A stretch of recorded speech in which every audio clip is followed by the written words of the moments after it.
Good evening. It is May 20th, 2025 at 7:36 p.m. and I would like to call to order the meeting of the Lisle Community Unit School District 202 Board of Education. Mrs. Sims, can we please have a roll call? Yes. Ms. Novasol? Present. Ms. Foster? Present. Mr. Helderly? Present. Mr. Nagler? Present. Ms. DiDomenico? Present. Ms. Sims is present. Ms. Allman? Present. Thank you. If we could please stand for the Pledge of Allegiance. I pledge allegiance to the flag of the United States of America and to the republic for which it stands, one nation, under God, indivisible, with liberty and justice for all.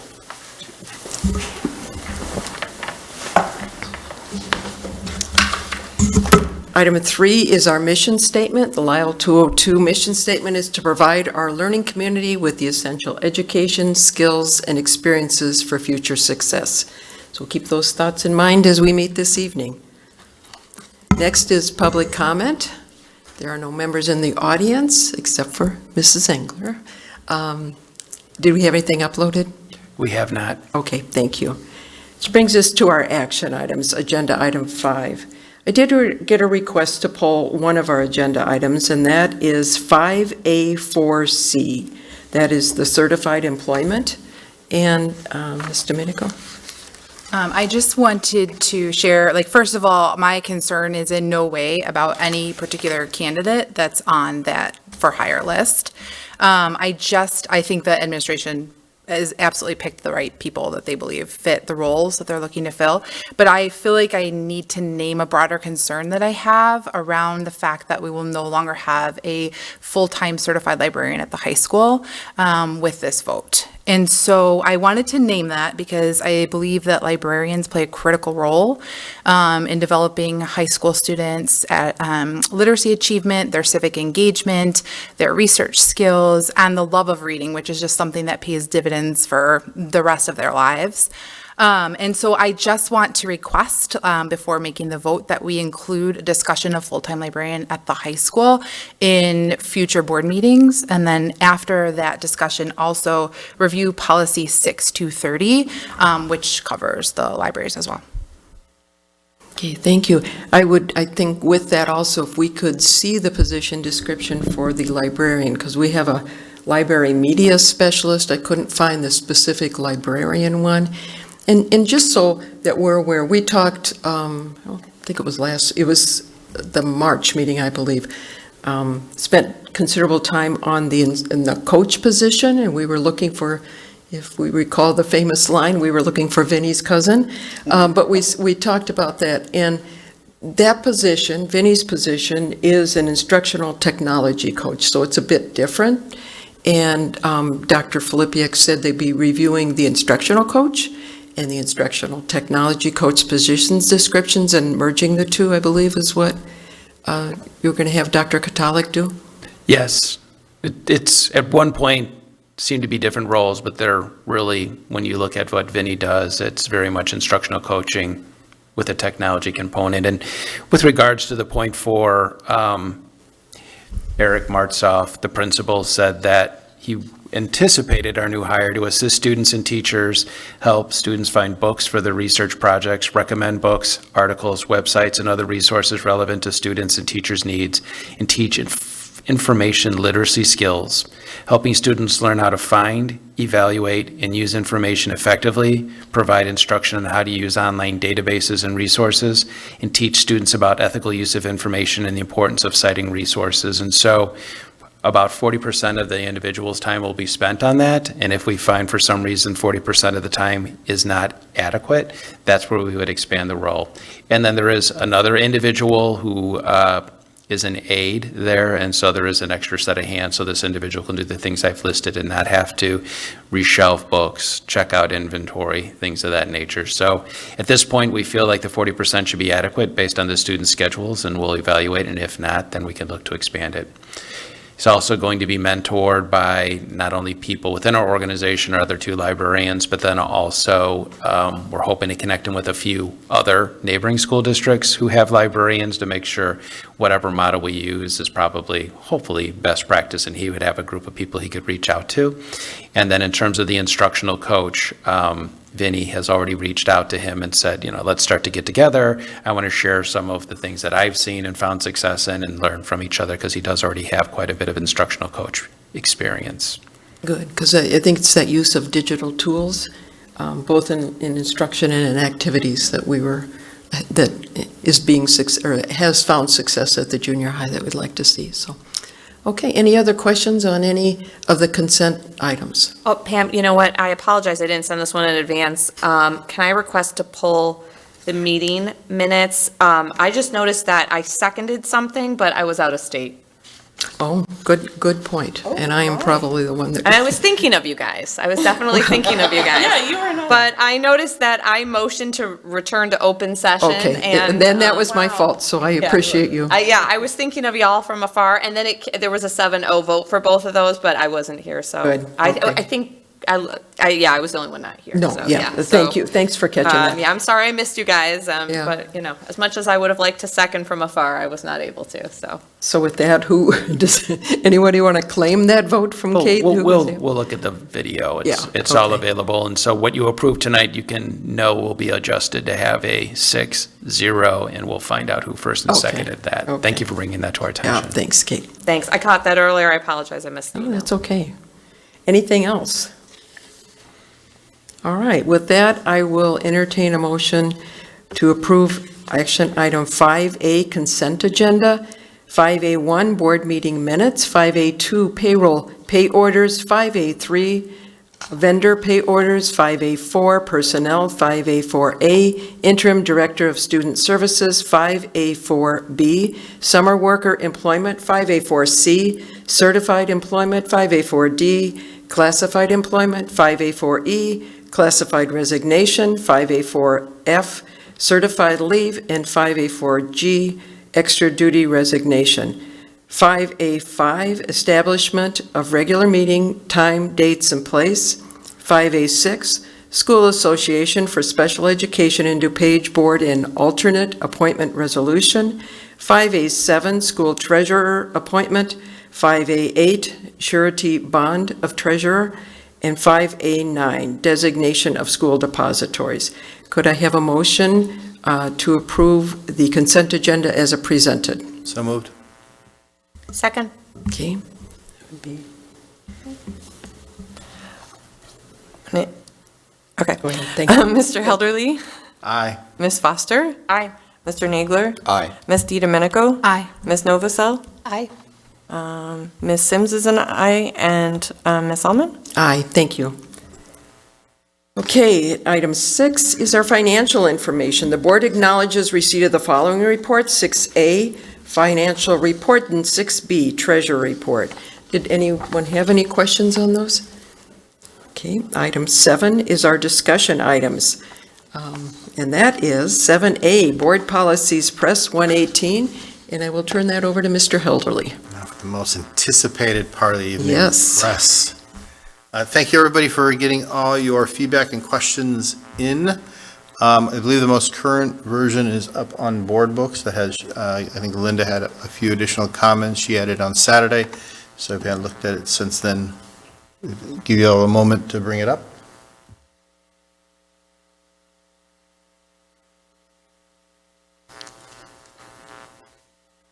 Everyone good? Everyone have the spreadsheet up from the site? Great. Since there's a number of these, I think our goal tonight is to get through the press packet and then save any guides and the AI stuff for a second, a future meeting, a near future meeting. So if that works for all, okay, great. So going there for, also to expedite thing, instead of, usually I just regurgitate everything. So I might just say, does everybody read it? Everybody good? And if there's any additional conversation, or if there's something you just want to highlight publicly, just kind of call it out. So just so we can get through 25 plus policies quickly. Does that work for everybody? Great. Okay, so starting with policy 2:260, uniform grievance procedure. As you see here, we had several changes presented.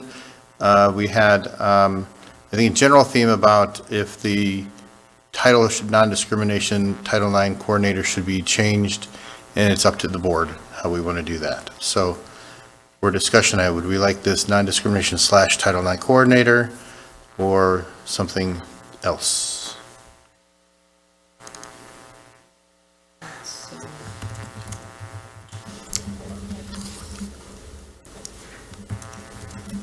I think Linda said that it's up, but the non-discrimination falls under Title 19, and they're not two separate roles, so it would be an and rather than a slash, right? Is that how you interpreted her comment?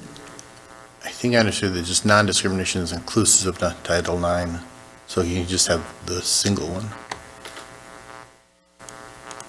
But I think if we want to highlight Title IX, then we'd probably want to do the and.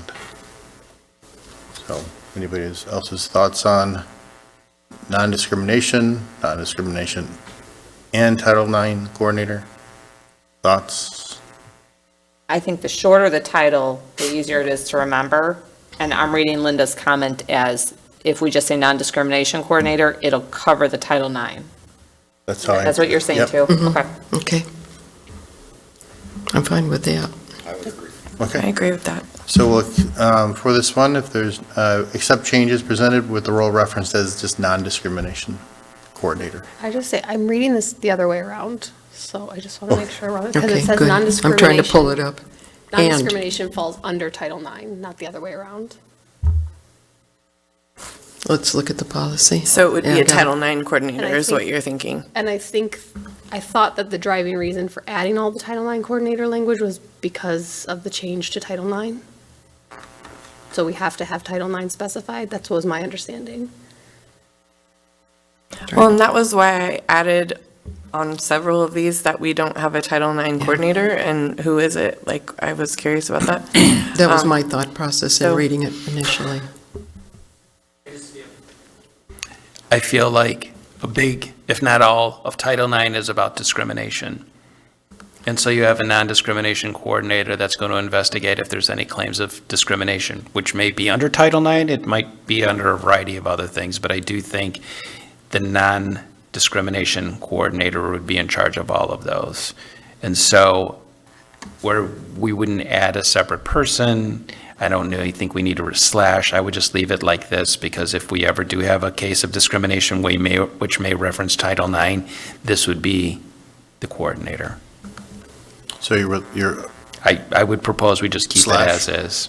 Yeah, I just pulled up the U.S. Department of Education, and they specifically state your school must designate a Title IX coordinator, so maybe just making sure those words are in there. I mean, I like short and sweet, but longer seems comprehensive and safe. Then maybe just go back to the slash, because that would at least list two responsibilities with that person. I think that would cover it. I mean, Heather, I think if we have to have Title IX language, a Title IX coordinator specified, but it's not probably to the general public clear what that actually means, we should add the non-discrimination piece as well. That would be my opinion. I think we're going with the title with the slash. good. All right. Going once, twice. No, that sounds good. All right. So moving on to policy 4:15, identity protection. Any questions here? The administration did reply to the one question.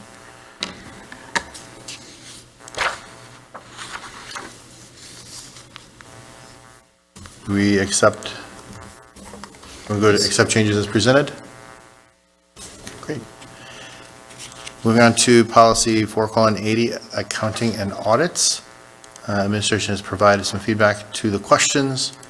Any additional comments or anything to highlight from the responses?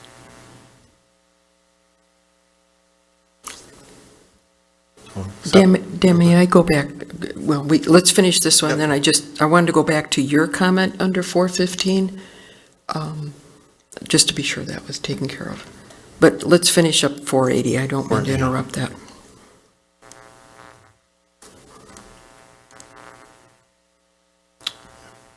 Any comment? Good as presented, okay, then let's go back to, 415, you asked if SSN should be expanded to personal for PII. yeah, that was not, that was for board discussion, so thank you, Pam. So as I read this, it specifically references social security number, but personal identifying information can be more than that. It can be your first and last name plus your address, or some combination that identifies you specifically. So although this seemed to be very focused on social security, I know from job experience dealing with confidential information, it's more than just that. Do we want to expand the language beyond social security number, or stick with that for now? I mean, the lawyers have reviewed this. I don't know if I would include PII, because as I'm reading this, then it would be like names, right? And like, I'm just thinking like in an email as a teacher, I might write a student's name, and then I would then be responsible if that email was out somewhere, even though it would be absolutely appropriate for me to use the student's name in a particular email. So I didn't know if it was that granular, but that would be a reason to keep it at Social Security. It looks like it's defined at the end of this. Yes. Press plus Here, one, yeah. and it's social security, passport number, credit card numbers, clearances, bank numbers, biometrics, date and place of birth, mother's maiden name, criminal records, medical records, financial records, education transcripts. So I think you'd be safe with a name. Is that defining PII? That's how they're defining PII on here. Not on page 8. It was like later under the press plus, like Yeah, the details. comments. So above it, and I think this is what triggered my question, is above it's just missing social security number, then down here it defines what PII is. Actually, there's PII and then there's protected, so PPII. So there's two separate ones. This policy is always in the past and now refers to the SSN rather than PII. I'm wondering if there is a different, let's look at the references and see if there's. So if I look at like point number 2 under, on page 7, and it reads, example, protect each social security number collected or maintained by the district from unauthorized disclosure. Should it read, protect each PII data item collected and maintained? This name, credit cards would need to be protected, password numbers, whatever, is PII should be protected. Birthdays, addresses. It Birthdays, gets pretty addresses. broad. The policy shall not be interpreted as a guarantee of the confidentiality of the SSN and/or other personal information. It seems like when the lawyers vetted it, they would have included, there must be a reason. This is always just focused, I don't know the answer, but maybe we should get that clarified before second reading. And I almost feel that there's a difference between the PII and the PPI. Because they have it in here. Do we only need to call out the one? The first one's very broad. Like you were just saying, it's really broad. Yeah, Telephone numbers. I think this should definitely be revisited. Okay. I'm questioning the social security number. Is it specifically called out because of the Identity Protection Act? Is that why we're specifically calling out the handling of social security numbers in this case? I believe so. Not up on my legislation. No, so- but that's, So that's why this calls out social Yes. security numbers. So I think yeah. in the future, it makes sense for us to think through PII and how that applies, but I don't know that we could swap them out like for like here. And I'm thinking it might be covered in a different section or a different policy. So I think we will make a request to administration to provide context to why social security number is referenced and not PII. Would that be sufficient? That I would- think that's a good idea. Okay. Thank you, Pam. I was just glad they capitalized social, so. For years, we've been working on They're it. very close to your heart. All right, so, okay. Any further discussion? Okay. Moving on to policy 5:10, equal employment opportunity and minority recruiting. Again, we've got the slash in there. if Slash, and that's- we're going to go with that. Any highlight from the responses from the administration? I just, that wording, it just sat funny, the final paragraph. And I know the recommendation is just leave it in there, but I just wondered if it was a better way to word it. Hold on, let me bring up the exact section. Which page is that? Let me get the exact section here. It's the final sentence of that policy. Is it the superintendent shall insert into the policy the names, is that paragraph? So Oh, you go under there, anonymous anonymous reporting, then go to minority recruitment. That last paragraph, the last sentence there, I just don't know if it's just not, this policy, however, does not require or permit the district to give preferential treatment or special rights based upon protected status without evidence of past discrimination. That last phrase, without evidence of past discrimination, my only question was, the sentence is appropriate, or permit but should it just be a period? Does not permit the district to give preferential treatment or special rights based on protected status, period. The without evidence of past discrimination, just the context there. Because if someone came forward and had evidence of a past discrimination, does that then change all this?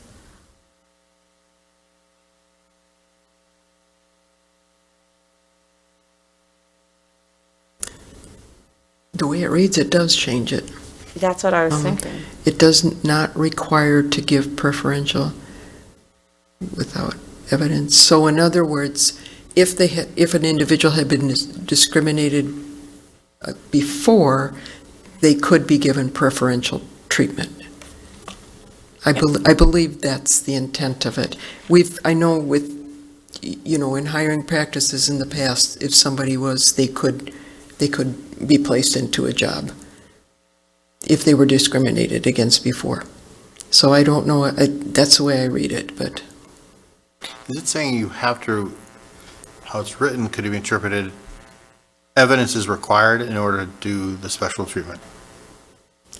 Or am I misinterpreting? I am reading it if there is evidence of past discrimination that the individual won, then that would allow the district to give preferential treatments to that individual. But that's just the way I'm reading it. I don't know. Well, and I don't understand why you would, I don't want anyone to be discriminated against, but I don't know why then for a future thing, we'd maybe discriminate against someone else to allow that person to jump ahead because they were discriminated against before. What if they're not the best person for whatever role or thing that's going on? It would be the right of settlement on the first things. Craig, have you ever had experience with that in your past? Not really, no. Generally, I think they're more straightforward. There's usually more like damages and things like that. We could also get clarification on that if you want.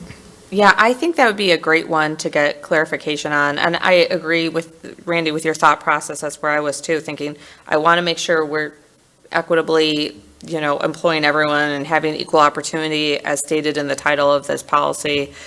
And I think that last sentence reads very well, and then without, it almost contradicts itself on the way it's worded. It doesn't also define that. I mean, is that without evidence of past discrimination by, us or by another area? What is that open to for interpretation? I just think that'd be good feedback from the attorney. We also might look up the legal reference, and it might be in there, but maybe we could bring that back for clarification. The question being, should we include without evidence of past discrimination? Yeah, and some of these are pretty big, the equitable, like the Fair Labor Act, they're pretty big. So it's just, maybe the attorney could help guide us in the right direction of what he was thinking there.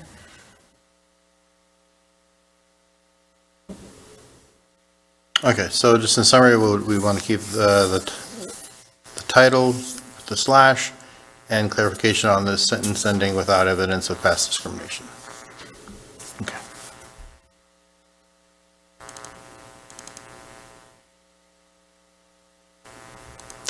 All right, moving on to policy 5:20, workplace harassment prohibited. Any additional discussion on this? Yeah, I had placed some follow-up on this. So my question is, what if there's a concern that involves one of the named individuals or people on here? What is the alternative then? Is this the right policy that we place that in? Because, what if your concern is your complaint manager? Or what is the options then? I just feel like there's not a secondary path listed in this policy. So like a backup for Yeah. that person Yeah. in case of that? It is cross-referred to 2260, and that's the Uniform Grievance Act, or policy on and that does specifically say, let's see if I got, I believe another complaint manager is established, even one that's outside the district. if a complaint contains allegations involving, it would be the administration, superintendent, or board members, a written report shall be filed directly with the board, which will make a decision in accordance with the paragraph 4. That's under 2260, so I don't know if you feel. 226, Pam, just 2260? 2260. It was the first policy in the packet tonight. Oh, that was the first one? 2:260, yep. 2260. Sure is. What section of that policy, just real quick to It's cross-reference? right above decision and appeal.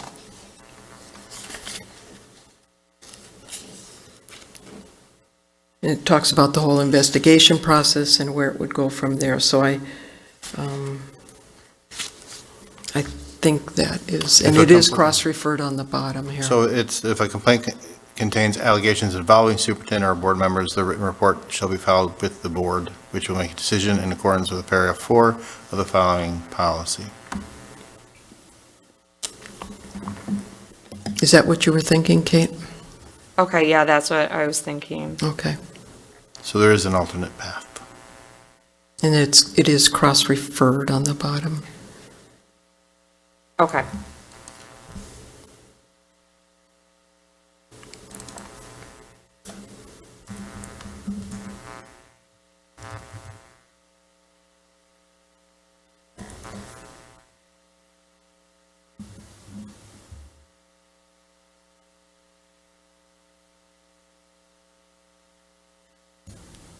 Anything else?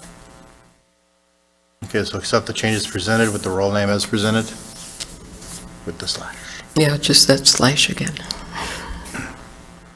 The next one, the policy 5:60 expenses. Some must respond, accept changes as presented. So any additional discussion on that? That was pretty straightforward. No, go on, yeah. Record that decision. All right, moving on to 5:100, staff development program.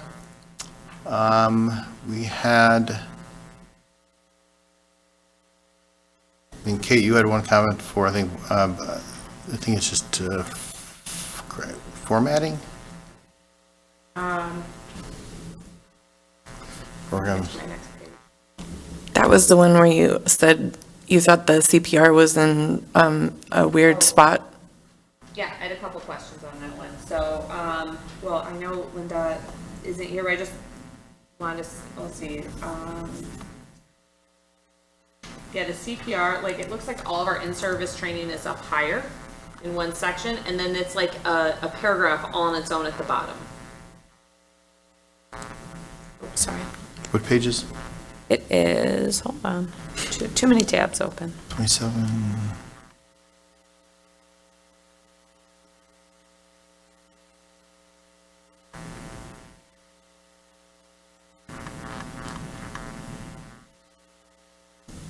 Which page is this? So there's in-service training, and then there's additional training below. So if you go to page 27, it's like hanging out at the bottom there. It's it's not numbered. Where is, what, It's just a paragraph on page, oh, I'm sorry, I'm on page 28. 28, it's hanging out at the bottom there. The one that starts with an opportunity? Is that the one you're talking about? Oh, with the Yeah, an with the opportunity Heimlich shall be maneuver. provided. Heimlich maneuver. So Cardiopulmonary I think it's resuscitation. under There's your CPI. additional. Yep. It's under additional, but the first paragraph just starts with one line and then all the numbers, so it's actually the second paragraph So, under additional training so requirements. page 28, right above legal ref. Yeah, right, yeah. But it's not like numbered. And then my other question, I know I asked this at the last time we reviewed this one too. I mean, is this an opportunity where we should have everyone trained? I think we covered that at the meeting before. Yeah, I just want to bring it back up. I think it's a simple training. So could you argue that both those paragraphs should be bullet pointed, like 13 and 14? Why, They probably all should be just shortened from a formatting perspective, like just to keep it clean and easy to reference. Like, but are they part of the staff development? Oh.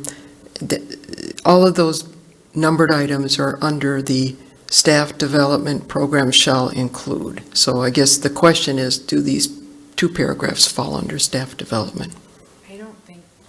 It doesn't look to me like they do.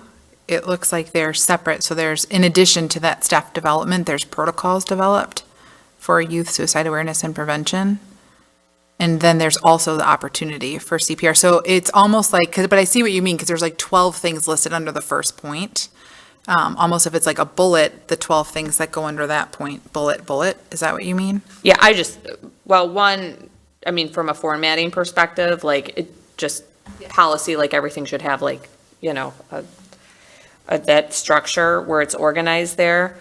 But two, I know they said that they think only certain positions, but, I mean, the fact of the matter is an event could happen at any time, any place, and it's a simple training, and we have AEDs available in the school. I think having staff certified to use it, and I think also for our teachers, it's a position if they were in, I don't think any of them would want to not be able to react. I think they'd want to do the best they could in that moment. I think we'd have to. So we open it up to everybody. I mean, every year we send out an email, if this is something you're interested in, it's mandatory for all coaches, physical education teachers, people like the nurses, but we open it up every year, but we do not require a general ed teacher or a parapro or a custodian to go to the training.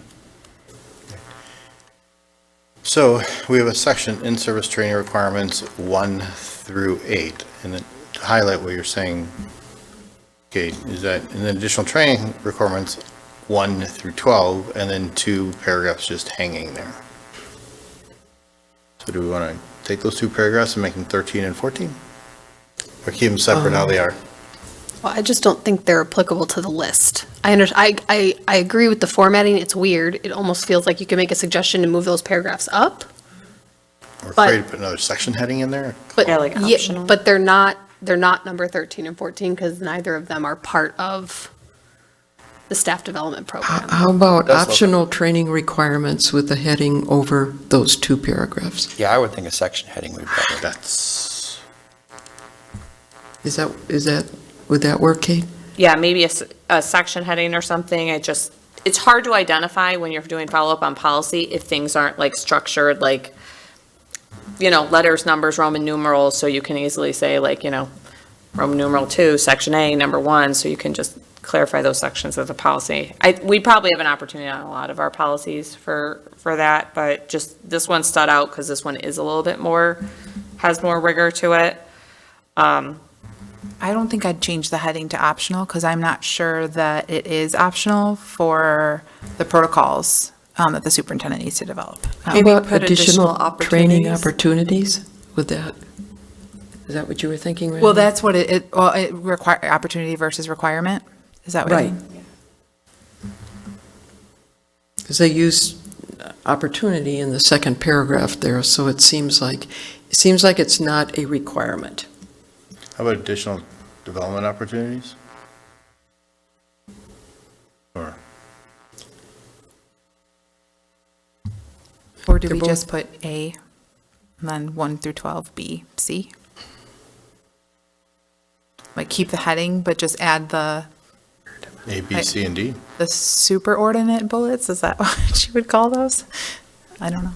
I think something like that might be better, because then we're not like we're not putting those two paragraphs into one item, because they're kind of two different things. And so I think at least having like an A, B, C to separate them, because I agree, like down at the bottom, it kind of looks like a random little paragraph that you don't look at. So I think lettering it might be better, because they're two different kinds of things. Are they requirements? I guess that's what I'm looking at now that we've brought it up, because that heading is specific to. I guess that would be my question, is the development of the protocol, the requirement, but then there's different, like, I'm going to go look at 7290 in reference, but I think, Or is that, because that's referred to again up higher, is that a sub-bullet point to that? Right?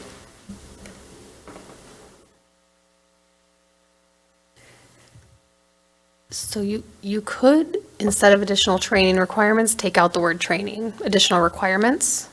And then you've got, number 1, staff development program shall include. Number 2, superintendent develops program. Number 3, option must be, we're requiring that the option for everybody to do CPR. Shall be provided. All 3 of these are requirements, they're not training requirements. That be a quick Additional requirements? additional requirements, and then we've got the requirement for the program, we've got the requirement that the superintendent shall develop protocols, and we've got the requirement that we provide an opportunity to staff for CPR and Heimlich and all of that.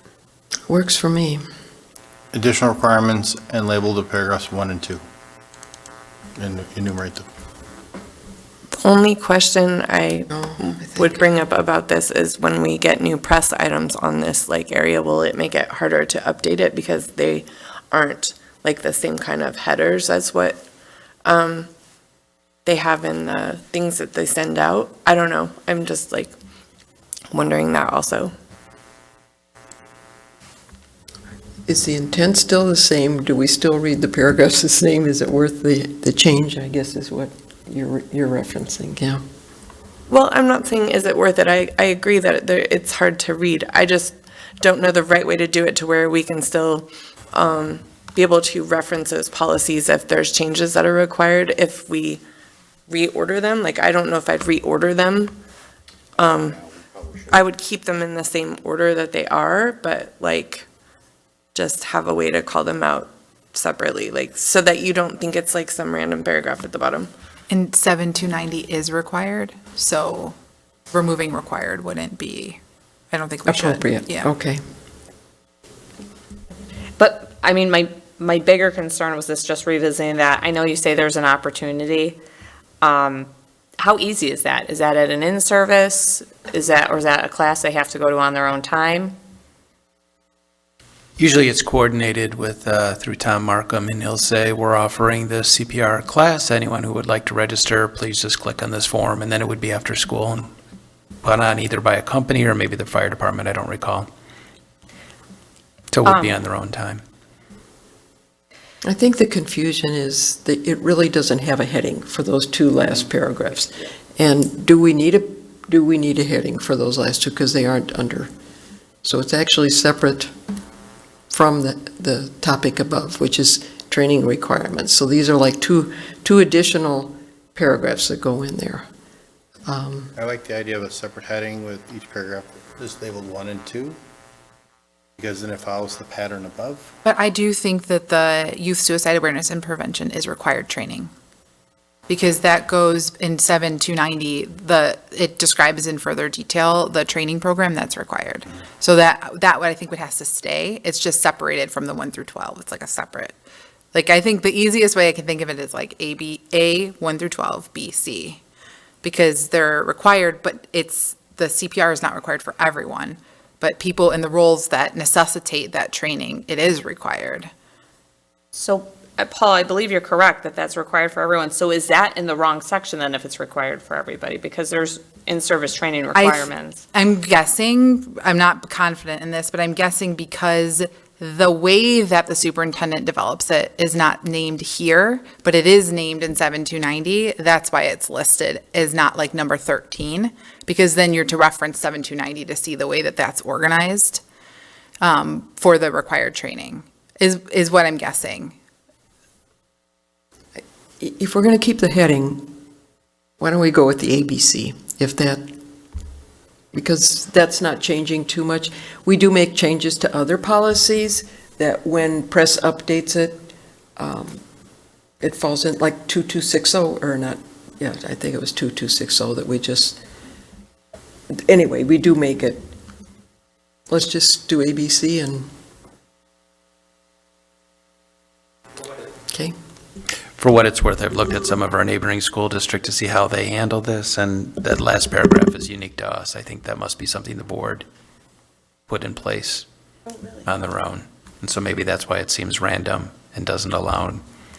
And then the superintendent shall develop protocols, that's just its own paragraph in most other school districts right above legal references.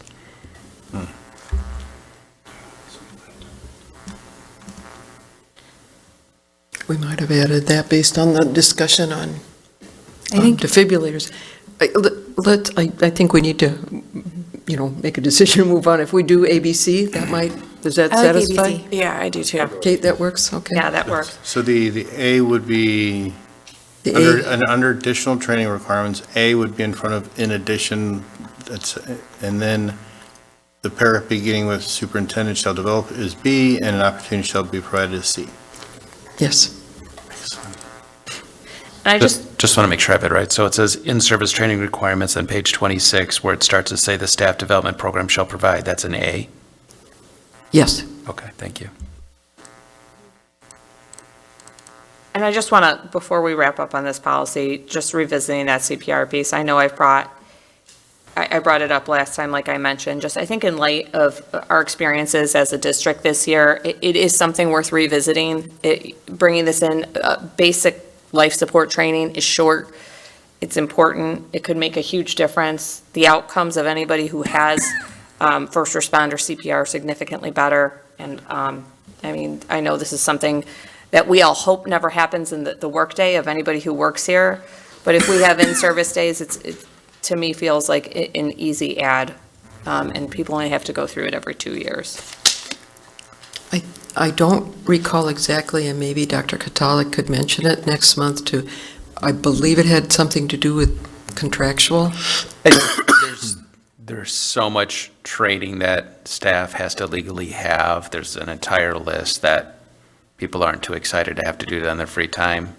I think if we pushed one that's not legally required, that would be something we need to negotiate. I think that's the conversation I remember. And maybe we couldn't revisit it talk about it when we approve it for second reading, but I think we need that additional background information again. Or if that's enough, because that's the way I remember the conversation. Does anybody else remember? I agree. Could we get information on how many people go through that training, the optional, the way it's already structured? Sure.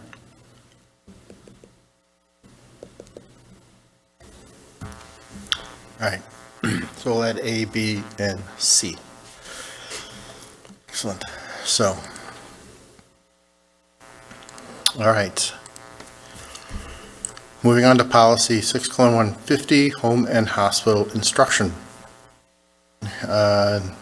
Nothing for board discussion, and the administration has replied to the questions. Any additional conversation on this?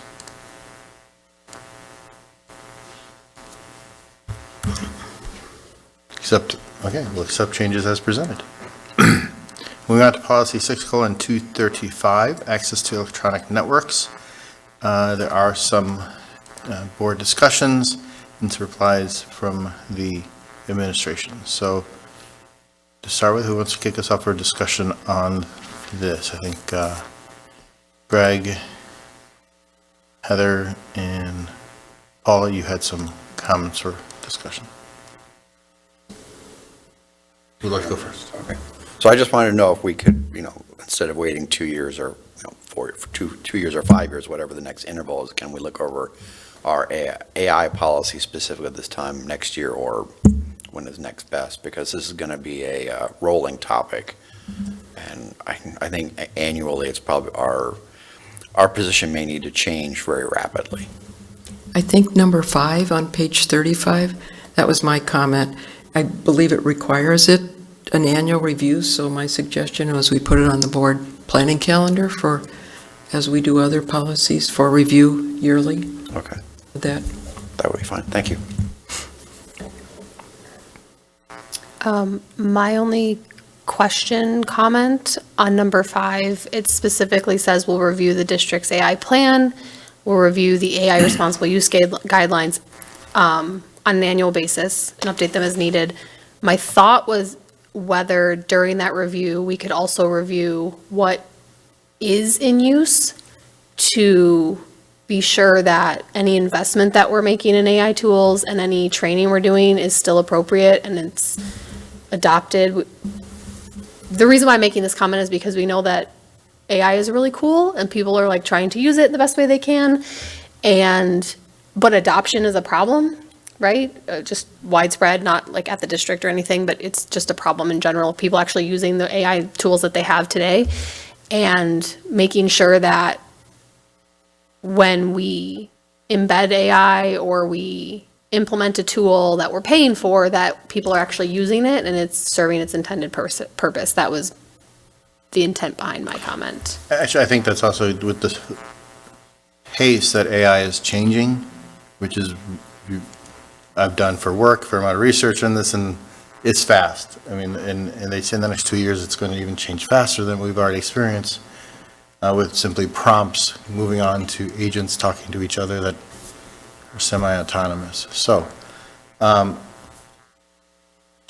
think along with the annual review is also part of that review, what AI tools are in use in the district. So Vinny will be here next month to walk you through our current use. He and Kelly Nelson have been selected to give a national presentation, I think, next fall. And so he'll give you an overview of what we're doing currently, what our plans are moving forward in the future, and then included in your materials for tonight, this is what I'll call the first draft. We had about 20 staff members meet on 3 occasions to try and come up with some guidelines. I think as a group, we agreed it's all so new. If you look at 100%, like 10% of it was clear this is appropriate, 10% of it is clear that this is inappropriate, and now it's schools across the nation trying to figure out what we're going to do and how we're going to communicate when it's appropriate and inappropriate in the middle, because we're just still, as I think across the planet, trying to figure out what AI can do and when it's okay, but definitely needing students to know up front with a project when it's appropriate and when it's not appropriate, so later when we determine it's inappropriate and they say, well, I didn't know that, so I don't want an F, I think I should get an A, that, there's some clear expectations. So we'll go over a little bit of that in the June board meeting, showing what AI is currently being used and what we see moving forward. And it's going to be, as you pointed out, a work in process, but I added it to the planning calendar every June to review use of AI guidelines annually, policy 6:235. So it's now on the planning calendar, so we don't forget. Okay, and we can do the tools at the same time. And I was glad I was going to ask that for a future agenda item to see if we could have Kelly and Vinny come to present, because that's really an honor I get for Vinny them. to agree on his day off, but I will start there. We'll see if Kelly wants to come too. Okay. But maybe once they get their slide together for November, maybe they'll want to do it next school year to be able to showcase who attended and what they shared. Yeah, well, that's an achievement. That's great. We congratulate both of them, so. I know there was some references also about integrating this draft into handbooks. We're not there yet, so I think there was a link within this document to our current handbooks, but we hadn't even gotten to the process yet of integrating it. So we'll make sure it gets included, communicated, and if there's differences and ramifications at an elementary versus a high school level, that it's clearly delineated. As we look at the handbooks, it might be helpful, whatever language is designated for the district, to be used at each of the schools, with modifications, obviously. LES is going to have some different, but I think that helped with the safety plan or the emergency occupation plan, to have language that's, And so the way the unique to handbooks the are set up district. now, there was a point where the board was very involved with the student handbooks. I think at this point, it's more of an FYI, but we have a district-level handbook, and then we have addendum or separate sections for each of the different schools, because it may have different nuances to either what's in that or things that are just not appropriate at each of the other two schools. And so we'll continue the format. The assistant principals work with Linda in the month of June to be able to get those handbooks ready. And they have been for a while digital. So as we need to make modifications, we can make them digitally, and they communicate to both teachers, parents, and students if they need to know that there was a change.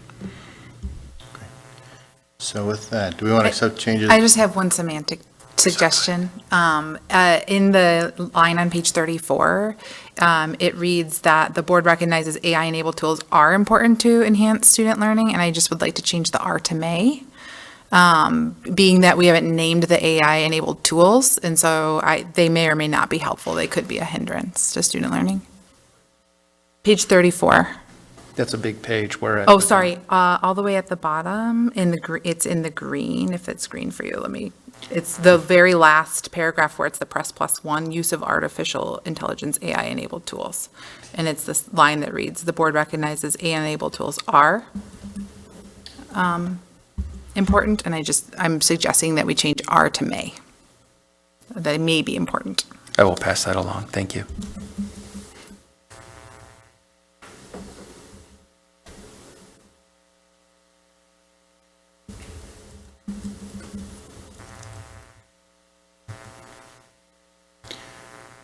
So we will accept changes presented, but would like to revisit AI policy annually, including what AI tools are in use in the district, plus changing the verb in the sentence. The board recognizes that AI-enabled tools may be important. Okay. Everyone good with that? Yes. Yeah. Excellent. Excellent.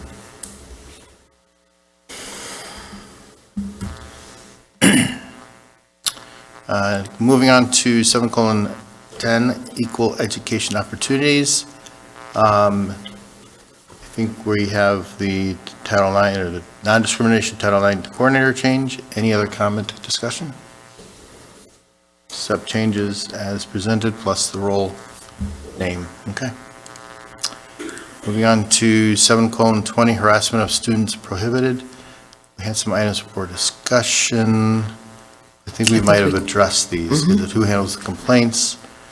So with this would be also like a last one, accept changes presented with the role referenced as non-discrimination Title IX coordinator. Any other discussion? All right, knocking these out.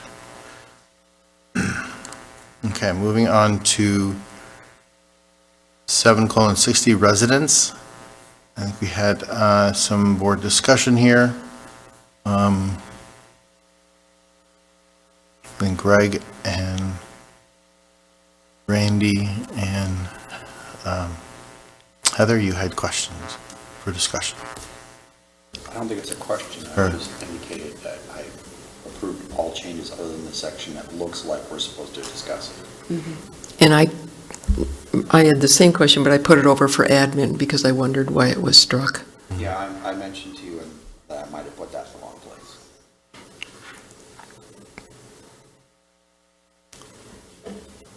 So what would you like? Should we strike it, or what's the? So it's the language on 42 or 40, It's on, I think it's 43 44. or 44, yeah. Yeah, where they strike it out, like everywhere. We get there. So my comment was, Oh, I presume the only reason we have non-resident students attend district schools today is because of state, federal law, or court order. That was my presumption that I was trying to clarify. I believe McKinney-Vento is covered in another part of the policy. Yeah, I So believe. there's that. I do recall the conversation, and Dr. Filipiak, you may recall about going to other schools here. That's what this, having an agreement with an adjacent school to go there. And we chose not to have non-resident schools attend. I believe that, I do recall the discussion from the last time. So we can look up, that discussion would have been, when did we approve this? That was a couple months ago when we, The update isn't on here, when we, adopted. So December of '23, the years go quickly, but about a year and a half ago, and that was part of it, in that would otherwise might open it up to staff children coming to the school. I think those are, do you recall the conversation? That's why we decided to take that part of it out. So do we also need to eliminate the header? Yep. Header and Yeah, I think so. non-resident students shall attend district schools pursuant to code, that has to be stricken as well. So that whole section of admission of non-resident. What I don't recall, did we request, or did we get any legal guidance as to whether we could eliminate it? Or is it required that we have this as an option legally? I don't recall if we got that. I don't believe that we did, Greg, and I wonder if we get that before we decide to remove the whole section. But this was, per the comments, it was press that recommended striking the Yeah, section. this is, as I'm looking at it, that was a different conversation within the context of non-resident, but it wasn't these that we struck. So it's press that's making, Yeah. Right. Yeah, I agree, Pam. It was a separate yeah, conversation. yes, But I think we all apologize. That- agreed it was probably not something we were looking to pursue. as far as striking that header, I don't think we should actually looking at it because it's saying non-resident students may attend district schools pursuant to, and if you go down, it would be homeless children, and it says any homeless child shall be immediately admitted, and then challenging a student's resident status or delayed residency, and it gives you those options. So striking the header might mess that up. I'm just not sure So, why we're striking it at all. So I think, and I think someone referenced it's green on your copy, I don't know. I think the green was supposed to be included without the strike-through. I think Okay, the that's- old version said non-resident students may attend the district pursuant to, and then 1, 2, 3, 4. I think what they're wanting to do at IASB is eliminate 1, 2, 3, 4 and replace it with whenever any state or federal law or a court order mandates the acceptance of a non-resident student. So I think the strike-through is the inappropriate part, and that the green is adding it, because there's not currently anything there when you look at our policy. Our current policy. Okay, Or yeah. our school district's policies. I keep comparing ours to see if Yeah. anyone else has done something different. What and is so the pink in there? I mean, I printed in gray, so I don't know what's Oh. pink. The no. pink is whenever any state or federal law or court order mandates the acceptance of non-resident student. So Right, are we right, looking I- at completely striking the pink, I think That's we're what I'm supposed to asking. add. excluding the green? We're supposed to, I don't know what's green and I don't know what. The green is the I darkest, just think it the should darker read color. now, admission of non-resident students, and then there should just be one sentence, which is currently a color and has a strike-through in it, so I think that it should not have been struck. Okay, the one that starts with, or that has whenever any Yes, state, or, I think okay, that that should one. be there. I think that was the change this time and eliminated 1 through 4. But either way, we're making an educated guess, so maybe we get clarification on which one should have been struck through and which one should have been added. Yes. Yeah, we'll do that. and so the sentence, it would just be that first sentence, whenever any state or federal law or a court order mandate, period, the acceptance of non-resident students, mandates the acceptance, okay, so that would be the sentence that stays, and we're saying the rest of it would go. Well, in our current policy that's on there, what is highlighted in our copy in pink is currently there, and the 1, 2, 3, 4 in the green is not. Not. So I think we're supposed to decide, but I'm with you, Kate. I'd Yeah. just rather find Yeah, out. yeah, so- we'll find Yeah. out.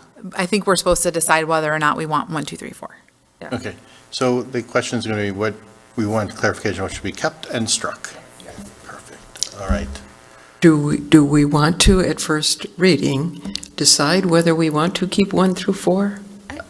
I believe. I feel like it would be a good use of our time because Yes. it seems like we all feel like the red is our current policy and it's moved to 4.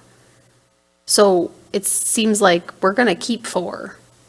That's probably legally required, I'm guessing, right? That's most likely what's going to come out of clarification. So the conversation probably should be, if we don't it 1, have 2, to, do we 3? want to keep 1, 2, 3 or not? I don't And know. they are optional. If 1, 2, 3 are optional, then previously we had not wanted to do that, so. And press 1, 2, 3, I think confirm that those 3 are optional, and that's the discussion. So, but we would have to keep 4. I think that's the confusing part. I just want to make sure we're all saying the same thing. Our current policy includes 1, 2, 3, and 4. If you go to our website and you click on 760 for Lisle 202, request for non-residential student admission. Oh, it's a different section. It's a different Sorry. bulleted list, yeah. Further down. Further down, it's not there, but what is there is in the red, but as Heather pointed out, that red is now green struck number Yeah. 4. Right, it's the same language in number 4. Yeah. We'll reach out to IASB Yeah. and see Okay. what the colors mean and what they're asking for. So let's assume the green is meant to be kept or struck. To Heather's point, what would we like to keep and what would we like to have struck? Do we want to have 1 through 3 struck based on prior discussions and keep the 4th one, which is actually what is in red? The second one is foreign exchange students, which I don't know if we've had one, but that's where you're part of a program, right? And you have a student from another country come over here. I don't know that we do that, but And I it don't would know, it's be, something I would be opposed to if that was something they were pursuing in the future. it does call for tuition free. And number 2, Oh, it does? Yeah. Sorry, the strike through is, and also does number 1 also provides for tuition free. oh, We've had some foreign exchange students in the past, I don't think recently, did we charge tuition for them in the past? I do not believe we've ever charged tuition. Because I gather they would be based on the residency of their host residents, so it would be considered, so. Yeah, I know a student last year, but they were living with a family member in the district or something like, so I don't know if that's, Their host family. yeah, that would be So- like a host family. Okay, I think reading these, my suggestion is they stay. Does number 3 apply to us? Inter-district transfer? I mean, when we don't have It's for, multiple schools. yeah, it's for expectant parents or victims of domestic or sexual violence, the way number 3 is reading, but not limited to an agreement for, who are parents, Including but not limited expected to an parents. It's like an inter-district transfer would be if, like High in my school to school high district, school. they have 23 elementaries, and you're like, well, I know I should go to this school, but for these reasons, I'd like to go to that school. And so you can go to a different school, even though that isn't your school that you've been assigned, but for these reasons only. Yeah, and Which that wouldn't is- apply to us because No, we're, because But their it choices reads- are one school or one school. An intergovernmental agreement including but not limited to the inter-district transfer. So it could be with a different school board. Intergovernmental, though? yeah, and how would we transfer someone? We wouldn't be able to because we have a elementary, junior high, and a high school, so that wouldn't really work. I'm reading it as it's not, the inter-district transfer is not the only option. I'm a little concerned that there's this 105 ILCS listed there, and if that may be required by law.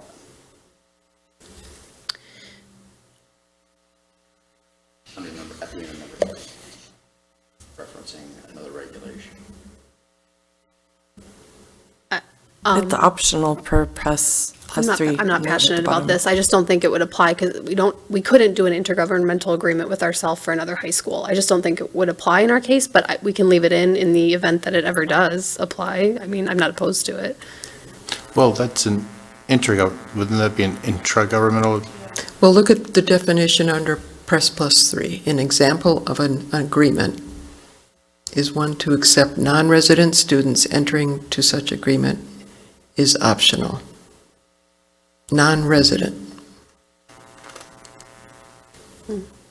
So if we don't have the agreement, then we can remove the whole thing. So Downers Grove, 58 I called up, they just have, according to an intergovernmental agreement, they don't have the rest of it. But I'm not, does it say it has to be free? Because like we have students going to neighboring school districts. So like we have an agreement with Downers 99 for some of our special ed students who are in the 18 to 21. And so we have an intergovernmental agreement with them. So, Yeah, number 3 does not say it's free. and so maybe you can have a non-resident student if we have an intergovernmental agreement with one of our partnering school districts, but it doesn't mean it's free. Right, it does not say it. Just number 1 and number 2 say free. And so I just picked up Downers Grove 58 as an example. They changed number 3 to say according to an intergovernmental agreement, period.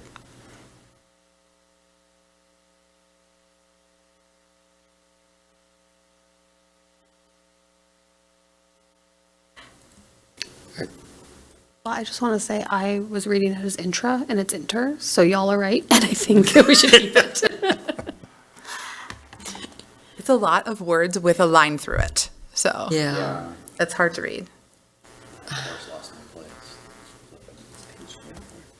So with what we're saying with those students, just that as an example, we would need to keep number 3 then, correct?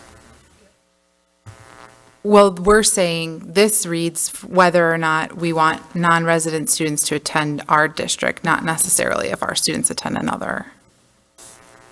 But I would think that we would want to afford the same opportunity to our partner districts as they are to us. If they have this policy. Yeah, If right. they- If they have one. We only do this for other districts that have a reciprocal agreement. But you have to have the intergovernmental agreement, so it's not like any of this is actually binding without further discussion it just allows us to have that discussion. Right? Like, because you have to have the intergovernmental agreement for number 3. For number 4, you have to have a written agreement. Right. And same for number 1. So it allows for the possibility of naming those cases, not saying that we necessarily would. And if there's an agreement, that means there's a contract, right? And the contract may or may not stipulate tuition reimbursement. From our discussion, I don't know why we moved number 3 or 4 up there, but let's say that the pink stays. I think I would suggest that we keep 1, 2, and 3 then. Because the pink is the same as number 4. Or do we eliminate?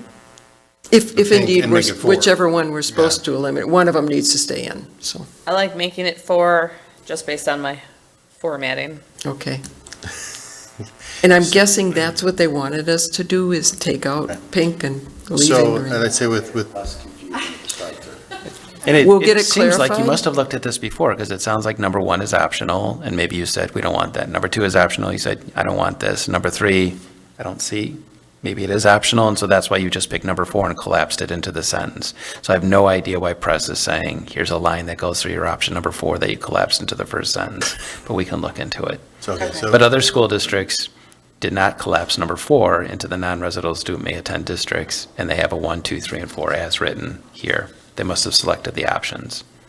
So we like the clarification of what is kept and struck, but we would prefer to adopt all 4 points. To adopt all 4 points, correct. Excellent. Okay. Anything else? Moving on to policy 7:70, attendance and truancy. Just note that this is on our planning calendar already, for review every 2 years in February. District has responded to questions. Any further discussion or additional?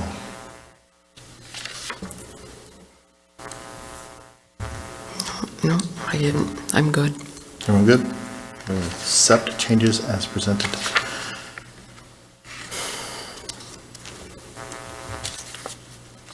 Moving on to policy 7:180, prevention of and response to bullying, intimidation, harassment. We had some items for board discussion, including the non-description of Title IX coordinator. A note that this is reviewed every 2 years and accept changes. So I think that's all in line. Any further discussion? We'll accept changes as presented with the role referenced as non-discrimination Title IX coordinator. Seems like we review this policy about every 3 months as opposed to every, It feels it seems to come up. It's been on a few times this year, it seems like. yeah. Yes. Moving on to policy 7:185, teen dating violence prohibited. We had a question about the age range. The administration has, they'll cover it during health class, so not so much an age range, but Kate, did you have anything additional? Yeah, I was just reading this, about this for the policy. The term teen dating violence occurs whenever a student is 13 to 19 years of age, which I guess is technically a teenager. And it talks about, the harassment, the prevention of bullying. I think this is all good. I think, while 13 still feels very young to me, I think the reality of the world now is there are people in intimate relationships younger than that sometimes at ages 11 and 12. And should we have an age range in there that precludes students who may also end up in situations where we want to make sure this policy applies and they get the help and support they need? The fact that it's a term, it feels like it's legal, a legal definition to me, but yeah, I think I'm just saying we could say whenever a student, and then remove who is age 13 to 19 years of age, and we're saying whenever a student, remove that section, uses or threatens in a dating relationship. I mean, unfortunately, there are 11 and 12-year-olds where this is applicable. if there's no legal limitation, I would agree. That's fine. Okay, I'm fine. So accept changes with removal of the who is 13 to 19 years of age. We're good? Yes. Moving on to policy 7:190, student behavior. I think we've had some board discussion here. Do we agree with the definition mentioned in Press Plus 2 on 67? Also, Kate, you've asked why is there no action taken if there's a psychiatric medication not taken? So what would, Yeah, and let me go back to how that was exactly, what line in the policy. Hold on, let me double check my notes. Okay.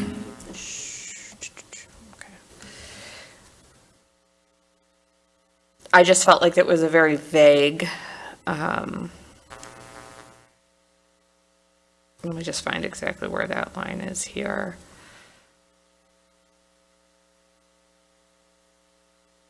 No disciplinary action shall be taken against any student that is based totally or in part off the refusal of the student's parent or guardian to administer or consent to the administration of psychotropic or psychostimulant medication to the student. So my clarifying question is, so a student assaults another student, and we find out parents did administer medication, there's no consequences. That's how this reads to me. And what page exactly are you on? 63, right above disciplinary two-thirds measures. down, right above disciplinary measures. Yes, thanks, Dan. I'm wondering if that's getting into telling the parents what their child needs to medically ingest. And I don't know legally if you want to get into that. I don't know. I also think it sounds like no disciplinary action should be taken against the student who's, as a minor, wouldn't have access to that medication without consent of their parent. Whose parents refuse to. So they would be like innocent by default, because they couldn't go get that prescription filled. And does that mean they're not taking it regularly? Does that mean they missed a dose? I mean, we also look at children as they grow. These are weight-based medications. Have they grown, and are we saying now they were underdosed? That's not within the Yeah, it's district just- jurisdiction. Yeah. It just So, says. but are they not getting their appropriate medication? So I just, if there's an event, could a parent come back with that and say, well, all these things, they didn't have their medicine? I think it has to be based on the refusal of the parent to administer or consent to the administration. So not because the dose was wrong, but because, or they were maybe misdiagnosed or mismedicated, but because the parent is saying you cannot have this medication. And again, I think it's just a protection to a kid who like maybe would choose to take that medication, but is not legally able to without parent consent. So how do we handle those situations? Imagine. I mean, do we just say, oh, Parent they is didn't take their responsible. medication, the parent's responsible? What, I mean, what if there's consequences to other students, like violence? I think it would all depend on the case by case. It's probably the same as if a parent allows a child to have a gun. I mean, those cases, it depends on the situation, I would It think. says based totally or in part. Violence is like another issue, so to speak. If we focus on the event itself as opposed to one factor of it, we can still discipline based upon, other breaches of policy and code of conduct. Okay, well, actually, so Greg, you're reading it differently than me, which maybe its intended purpose, just going back to the formatting piece. I read this as part of like all the other things above 1 through 22, right? Teen dating violence, entering school property, causing damage, stealing, attempting to steal. I read it as in line with all those based off where it is. Is that not the intention of this section? I think it's tied to the school administration is authorized to discipline students for gross disobedience or misconduct, including but not limited to, and then it does the numbers, but I think that part pertains to that top sentence, if that makes sense. And so that's like just for a civil disobedience or not necessarily violence or, I don't know. I'm just going through and looking for, because we're in I feel a sticky situation. If we have an incident, let's say, I'll go with something, we'll take violence out of it, damage to property, right? Significant damage to property. School administration follows up with the parents. They pull the policy and they say, oh, look, they missed a dose of medication. They can't be in trouble for this.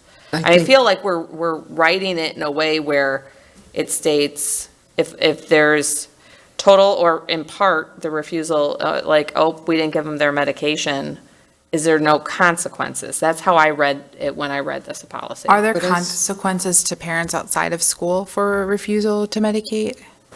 I'm talking about, I'm just saying, like, it's just like, depends. because it could Depends on what the be, nature of it is. it's not that I don't think that there could be disciplinary action taken by law enforcement. It's just, as a district, we wouldn't take disciplinary action against the student because the parent refused medication. And that's the way it reads. It's the parent refuses to administer Yes.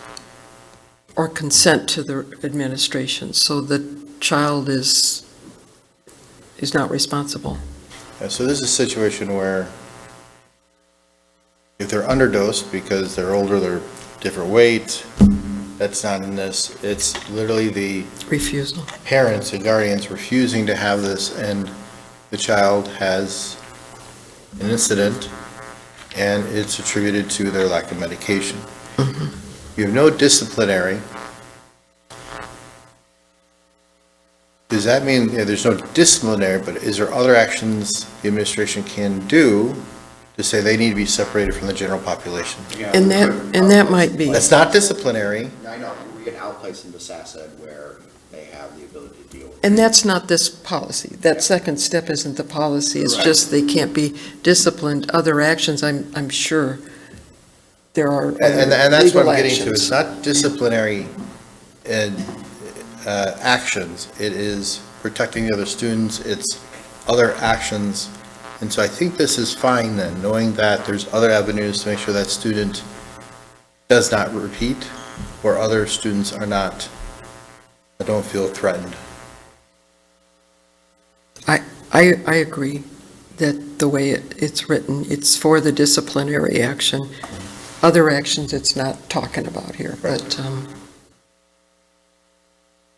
Should we have additional follow-up in that section? Because it reads now, when I read this, it means, I read it as there's no consequences. And maybe saying, your Saturday school are suspended, whichever the choice is, maybe that's not the right first step, but are there other first steps, right? Are there mandated family counseling? I don't know what the options are. If we add to the end of the sentence, something to the effect, this is going to be poorly worded, but administration may determine measures to protect other students. I think it might be in the cross-references, but without checking each of those, because we don't expound on what the next step would be in any other policy. We just, we can go through all of the cross-references, but those. And is there, is there a definition there? Is there you didn't get a dose in the morning and then it falls into that category? Or you're just not on a prescription at all? To me, it doesn't clarify. I think it's refusal of the parent to administer. And that means it doesn't have anything to do with the dosage. They just refuse to administer that's the way it's written. Yeah, that's what I'm saying, woke up morning, had a stomach ache, said, I'm not going to give you the pill because your stomach hurt this morning. An event happens, and they say, well, Mom wouldn't give me the pill because my stomach hurt. Or my mom disagrees with this medicine, they're not on it completely. I just feel like those are different circumstances. Should we go back before our next meeting and read the cross-references and come back to that at our next read? Because I see what you're saying, I'm reading it as a parent, I'm not going to fill that prescription. It's not an option, you're not taking it. Yeah. Versus, I didn't give it to you on Tuesday, but I gave it to you Monday and Wednesday, right? I'm not reading it that way, but we could look to see if that's clarified or defined and then come back. Yeah, and I wonder if it's defined in one of the cross-references. Yeah, Do we that's just have the same verbiage there? Yeah, can we do that? Look at it and come back at our next, because I think it would take us too long to look at all of them tonight, I but agree. I'd be very willing to look and try to. And I would get concerned if this suddenly encompasses things like the drug is no longer available or the parent can't afford it. So we need to be very careful what we're doing here.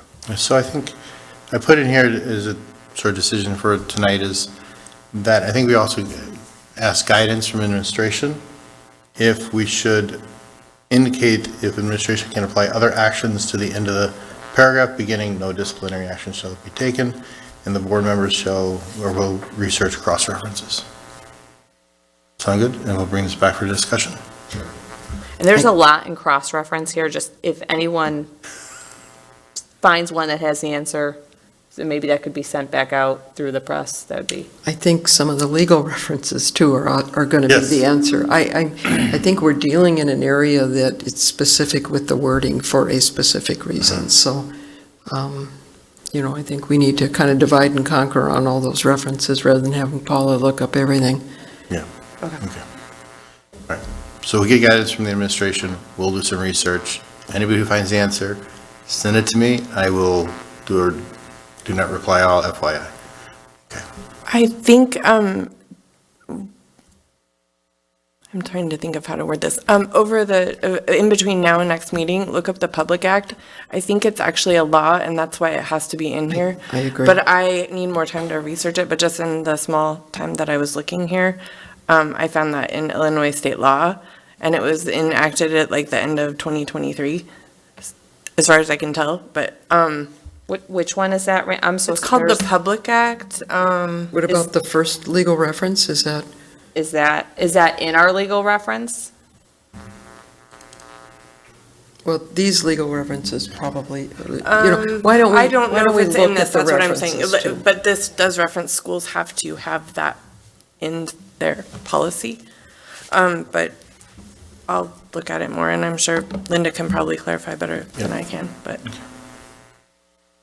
All right, sounds good, thank you. Thanks. Okay, anything else? With that, we'll move on to 7:200, suspension procedures, all of us except changes presented. Any further discussion on this? No, but can we back up to the last one? Oh, yes, we can. Sorry. You can, okay. No, go ahead. Go ahead. For sexting, Oh, yes. there's actually no policy applied to sexting, it's just a definition plopped in E. It doesn't actually say you can't, it just says here's what it is. So if you go back up to 5, it says you can't have interaction with electronic devices, then A goes into define what an electronic device is, B says what an interaction includes, D lists all the things you can't do with those electronic devices ever, and then E is just a definition of sexting. So I think D3, if you guys are still with me, was the definition of sexting. That definition has been expanded and moved to E, but now there's no policy on it. It doesn't say that you can't do it. It just says, here's what sexting is.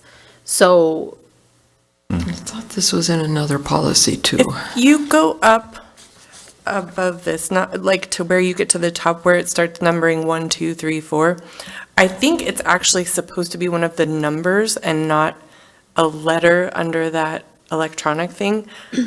So I think it's, the school administration is authorized to discipline students for gross disobedience or misconduct, including but not limited to, and then I think sexting was supposed to be, it was supposed to be number 6, I think. Okay. But it got put as E for some reason. yeah, I don't have a preference on format. I just wanted to call out that we're not actually saying what you can or cannot do. We're Right, just yeah, saying no, what I it agree with you. I think it's like, Because E shows up yeah, I agree. I think it should have been 6 and the numbers should have gone down further, but.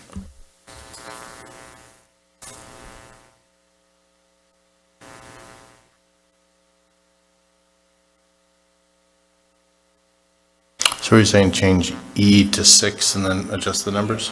Yeah, I think so. Yeah, that makes more sense.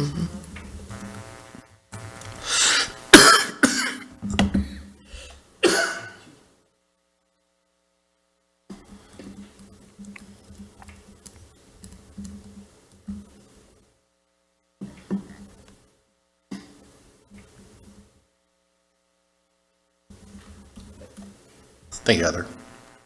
Okay, so we will move E to as 6 and adjust the remaining points. All right. All good now? Cool. All right, policy 7:200, suspension procedures. We've all accepted changes as presented. Good there? Okay. Moving on to 7:210, expulsion procedures. There was a question if this is the 2-year maximum for a consecutive expulsion, or is it sum of multiple? And Kate, you had asked that question.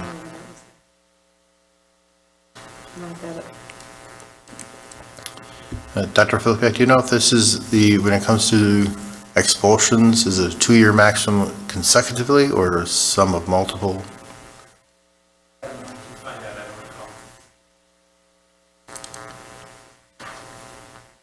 That would be an admin question over there. Yeah, I maybe. think Linda would have. Which paragraph and page was that? Page 71.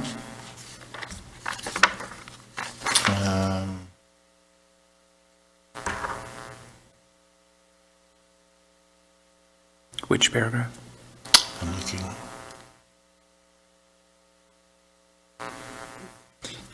Is it 1G? And you're just wondering if it's a max of 2 years? Is that what you're asking? Is it, One block or over the course of their schooling, you get a maximum, like, could they be expelled for 1 year and then another year? And that's 2 years, or if you get expelled for, 1 year, and then you're back, and then you get expelled again, and then you're back, and then, So you What can go happens? beyond, you can do 2 years for each incident. So if somebody brought a gun, we said, we're expelling you 2 years, it wouldn't be here for a year, come back for a year, then you're going to be gone for another year, it would be consecutive. But if then they did it a second time, they can't say, well, you already put me out for 2 years, you can't put me out again. So it's 2 years per incident, and they're typically consecutive, so I think as written is fine. Okay.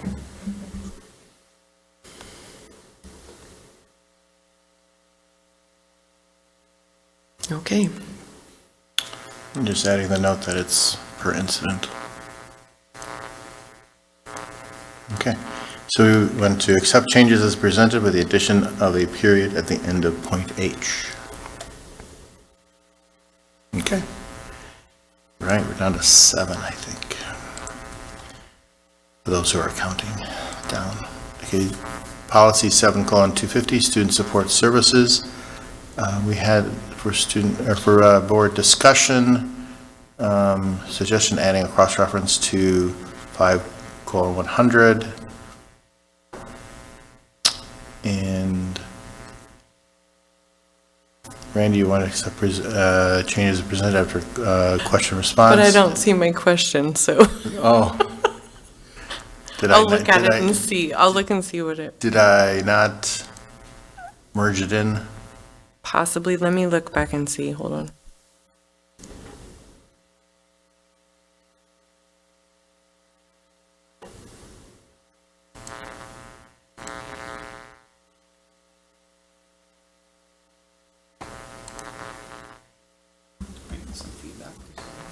Yeah, somebody. Yeah. Cam's mic is on too.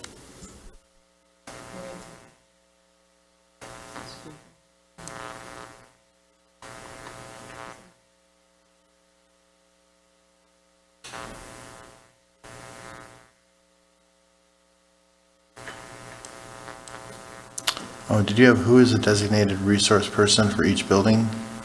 Yes. Over, I asked that with Linda. It's the same as in policy 5100, and that's why I suggested cross-referencing it.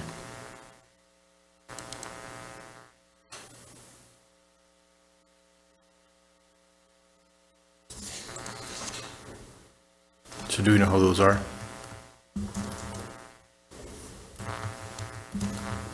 Linda, I think, yeah, it's AP for student service, assistant principal for student services. Linda answered it over on the She right. did answer it, okay, it's just all blurred together, okay. Do you see it, Randy? I'm trying to get it. She did say, I asked, do we need to list them in this policy?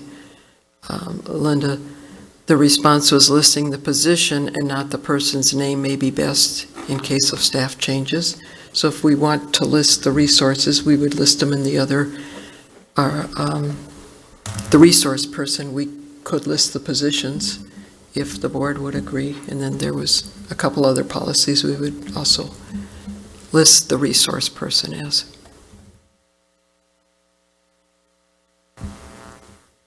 So that's up to whether we want to list the positions.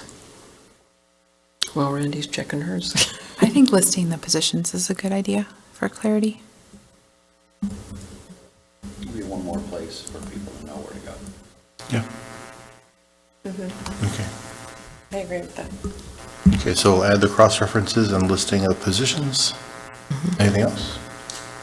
I know my question, I do see the answer on here, but it was answered only for the high school. I know Linda's not with us tonight, so maybe at the next meeting, just clarification. I just want to make sure we have a way at each building to create awareness around the availability of counseling services for all age levels, because it's not limited to high school age students. Okay. And Dan, when we list the resource person, I believe it's in 5:100 and also 7255 as well as 7250. It was 5:100, 7,250. And what was, there was a third one? 7 7255. All right. Anything else for this? Okay. Moving on to policy 7:270, administering medicines to students. We had some items for board discussion. Greg indicated the policy only mentions asthma, diabetes, and epilepsy. Should the language be generalized to cover other medical conditions? And is the district legally limited to these three conditions?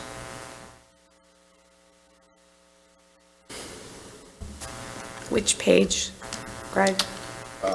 76, starting at 76. And I believe it's a couple of places these conditions are mentioned. In terms of, like rescue inhalers and things like that. I'm thinking again that it must be a legal reason. There might be a legal reason. Let's go down and look. But I don't know, I recall that there were other meds that, can be stored by the school nurse and so on and so forth and administered, but I just wasn't certain if there were other exceptions. I don't know. This might need to be a Linda question. I just put it in the wrong place. Are they, I'm just going, is this the ones they can carry on their own?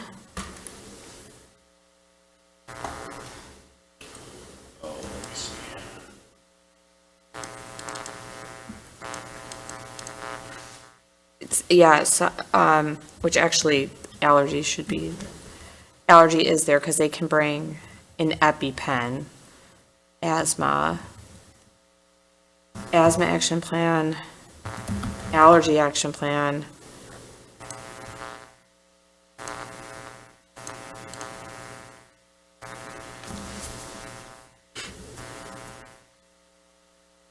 Greg, you're thinking like what medicines a nurse could have, because I'm thinking they could have anything. If they're controlling administration. Administration, I didn't take that into account. Because I was looking at administering medicines to students, but in my mind is us to them, not just,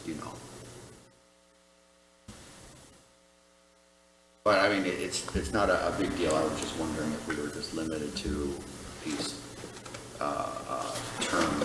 And the terms appear in other parts. I wasn't just looking at the highlighted green section, other parts of the policy mentioned these conditions, and I was just wondering if it should just be any condition that, they might have medications for on site.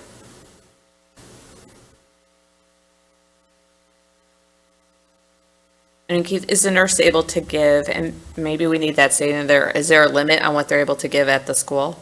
Or are they able to take care of anything?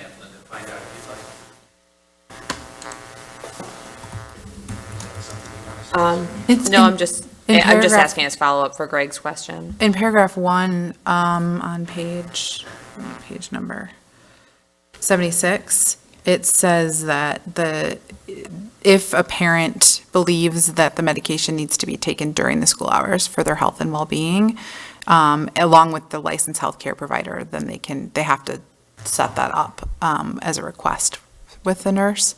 But then I believe the other stuff you were mentioning is the things that the students can carry on their own. Yeah.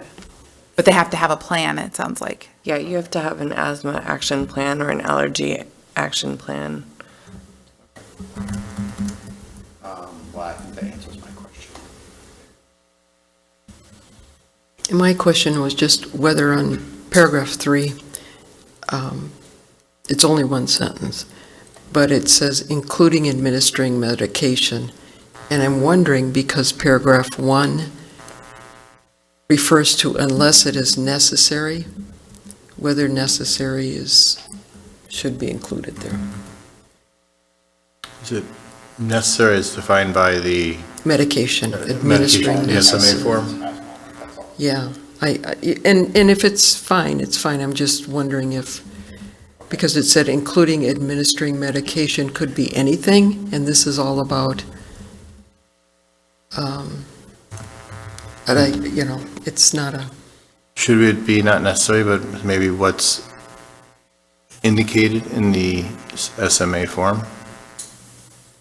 I don't know. I don't know what the There you go. intent is, because if it's emergency assistance, including administering, probably is any medication. Nothing prohibits, so if they felt an aspirin would help, I don't know, but I wanted to see if anybody else read it. I think because when I read the first sentence in the paragraph above it, is that no school district employee shall administer to any student or supervise a student's self-administration of their medication. The caveat then would be unless there's an emergency, and then they can. Okay. But I'm not going to check that you're doing your inhaler at 9 a.m. when that's part of your plan or whatever that is. I don't know if others read it that way too. Yeah, I think it's taking away the legal responsibility for all of the staff to be monitoring whether or not a student is taking their self-administered medicine. But it's saying that if there's an emergency, that doesn't mean they can't help them. It's just saying that they're not responsible to remind a student to take some. That's how I'm reading it Yeah, too. it just doesn't say, if that's the way you read it, that's good. I was just worried that it does not limit the type of medication that can be given. But if So who's we're the not concerned about it, I'd say we move on. I would say who has the discretion of what necessary is? Yeah, necessary is used in the first Right. paragraph. That's the only, I think that's in the action plan. Like, that would be, like, if you have an asthma action plan, it outlines, like, at what point. so would it need- yeah, so it that's would why you have include one. any. And that comes from a doctor's office. Like when you said, I only know because I have two kids with asthma. So I had to go to the doctor. They had to declare they had asthma. They recommend what their plan should be. And then we take that to the nurse and it's on file at whatever school that student's at. Okay. Okay, so we're going to accept changes as I just presented. had one other question, and I don't know if this is part of policy, maybe this is something Linda could answer in the future, just, there was a lot in here about the undesignated medications, and I'm glad we had them. And then, I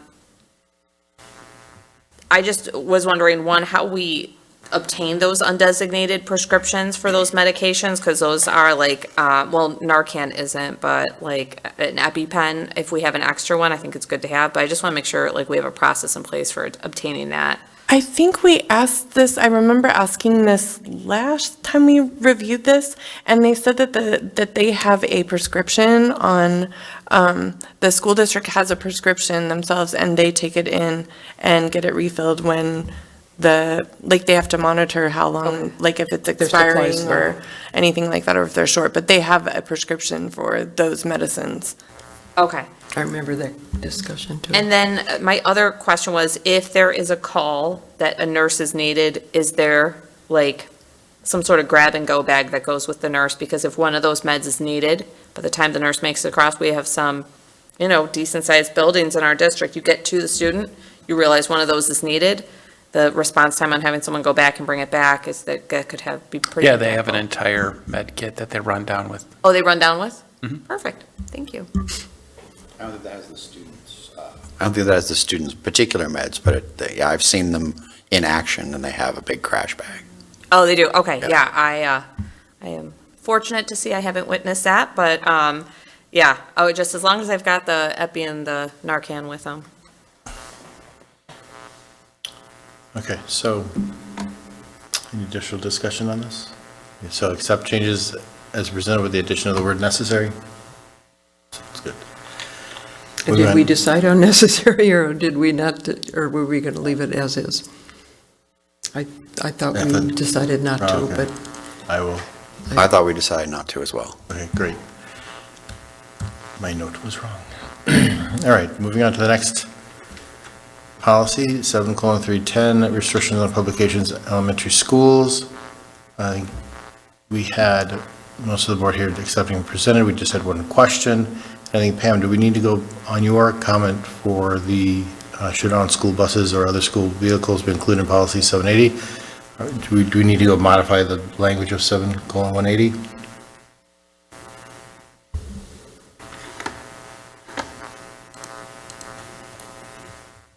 I'm looking for where that is, Dan.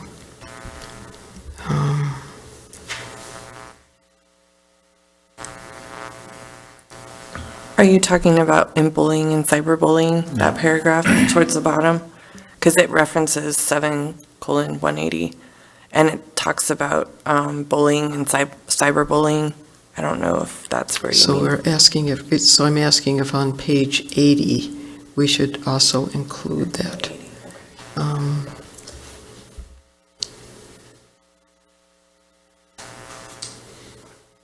Should on schools after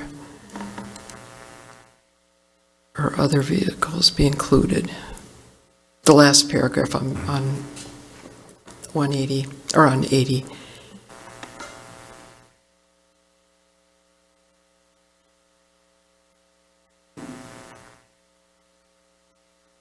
Or at school-related activities or school property or on the bus is what I'm saying, and she's saying yes. Should on school buses or other school vehicles also be included here in that last paragraph? Includes accessing or distributing on school property,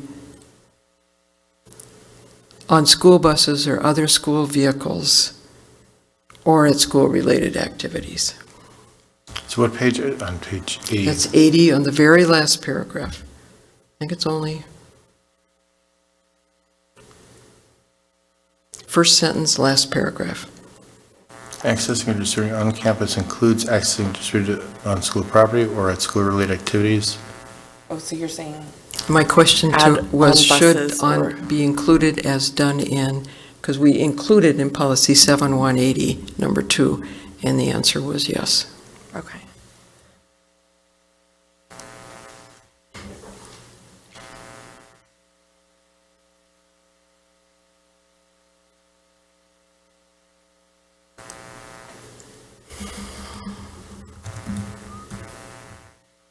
So if we add to that paragraph, after distribute on school property, comma, or school buses, comma, or at school-related activities? Yeah, except there was a different wording. On school buses or other school vehicles. That's the way it's worded in 7180, so we were repeating it here. On school property, on school buses or other school vehicles, and then or, and then it's, the rest of it flows. Lots of ors. Okay, Okay? all right. Any other further discussion? So we'll accept those changes, accept changes presented, plus the language to add buses and vehicles. Okay, Yeah. excellent. Moving on to policy 7:340, student records. I'm sorry, did I miss one? Yeah, I think we've Yeah, got, policy 7:315, restrictions on publications, high schools. There was one question to the board on AI. yeah, and I think the one before that too, Dan, 730, is that also or not? Did we cover that one? Yeah, you just. That was the We one just where we did the just one- added? The Yeah. 310, yeah, we just did 310 So it's elementary. page 82 then? Yeah, Okay. just Page 82, 315. yeah. So now we're on to high schools, restrictions on publications for high schools. Page Oh, I 82, see, okay. 7:315. Did we miss the junior high in that list? Or just There- elementary schools and high school? There is, and I don't know if it doesn't look like I wrote that, but the junior high's not on there. I caught that when I was reviewing one. I mean, should it be lumped in with the high school? I mean, it doesn't say senior high school. Is it both of them? I did catch that. I think I forgot. Yeah, because the one Type before, that that's what I back was on trying to it. say before, that the one before talks about elementary, the 7310, and then we just jumped to high school. Well, it says high schools, plural, so it's a junior high school and a senior high school. So technically, we are covered, but I just- Okay. So it's not uncommon for it to be elementary or high school, and people don't distinguish that there might be a junior high or middle school. They just call it elementary. We just call it middle school, junior high, but we can change it to say elementary and junior high schools, if that's what you would like to do, if that's your question. That's probably a good idea, just so that they're included. So it's on 310. Yeah, especially because I read that as, oh, they'd be in the other one. Because you have like elementary districts, you have high school districts, but included in the elementary districts is typically a junior high or middle school. Okay, we'll They shouldn't change the feel left policy out. title to include reference to junior high. Okay. All right. Moving back to policy 7:315.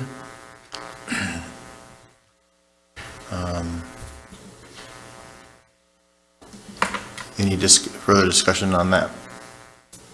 Administration, back to you, Pam. Yeah, I mean, unless, as they're looking at guidelines for, if this should not be reflected, AI guidelines should not be. No, I'm comfortable with that. We'll work through it. It isn't a board policy. We just want to make you aware of what's going into the handbook-ish. Okay. Okay, great. So, any further discussion on 7:315? Accept changes as presented? Accept. Excellent. Moving on to policy 7:340, student records. Accept changes as, any discussion? No. Okay, home stretch here. All right, policy 7:255, students who are parents, expectant parent, or victim of domestic or sexual violence. We had some questions for board discussions here.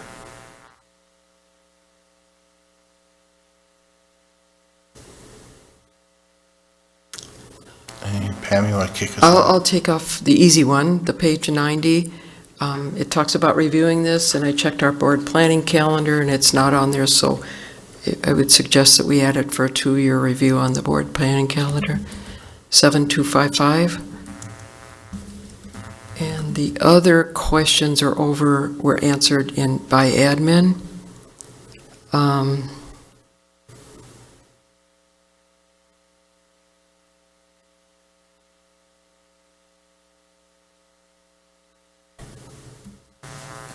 Linda's saying, if you're looking through those at page 89, will the names and contact information be inserted in second reading? And again, she's referencing the positions, which makes sense, so that we're not changing the names. Yeah, that's that same sentence. I would do the same thing in this one. And then she's consulting with the attorney under Press Plus 8, that's page 91 and 93. I think it runs all the way to 93. Press Plus 8 and and page 88, number 7, does admin recommend the district use a live hearing in its complaint resolution procedure?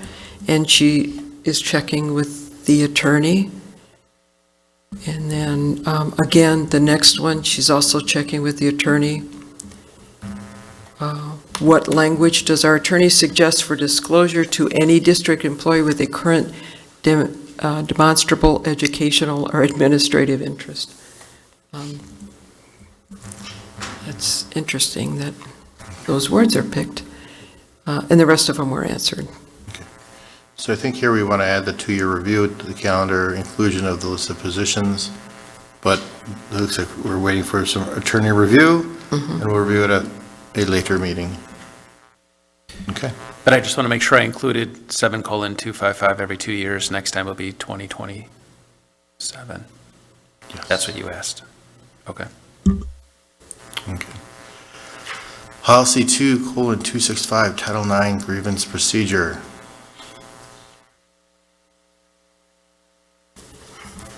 It looks like she's consulting with attorneys on a couple of these questions too. So we will review it at a future meeting after attorney review. Yeah, it's the same thing about the live hearing and also standing or proof, but page 94 under number 3, I think we could probably should sexting be included? It's in 7190. I think that's what I was referencing, Heather. I knew it was someplace else. So it would be on page 94.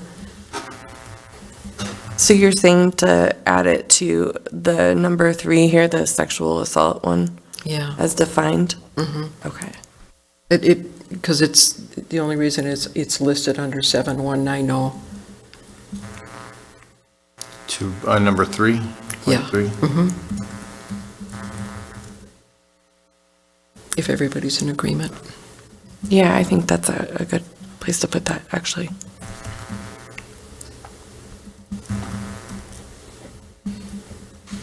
What am I supposed to add? Under the, What point page 3, number? 94. 94. And item number 3. Okay. What do you want me to add? Add sexting to. To number 4? Number 3. No, to number 3, and it referenced that policy number, right? The 7. So currently, right now, it says sexual assault is defined by, you want me to also add something to that? Right, because it's sexual assault as defined by this, and then dating violence as defined by this, and domestic violence as defined by this, or stalking as defined by that one. I don't know. It's referenced to which policy? Pam? It's referenced, or it's written that way in policy 7190. What do you need me to write down? Keith, I've got these also. I've also got these all in the shared document with Linda. We just need you to match 7:190. Just gonna write, Ask Dan.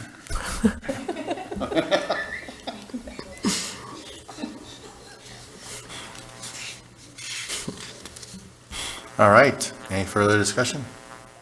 All right, I think we'll conclude policy here and go on a future meeting to the various guides and codes. All right. Thank you all. We had, Dan and I had talked about, anticipating the length of this, that this would have been one probably to pull for a separate meeting, but with Linda's last meeting being next month, we wanted to bring that for second reading and changes and get it done this month, so thank you, She owes Dan. me a second Mexican pizza for this Okay. tonight. So. She missed the longest one of the year. All right, with that, I think we'll include policy for tonight. Thank you all. Terrific. Okay, thank you very much.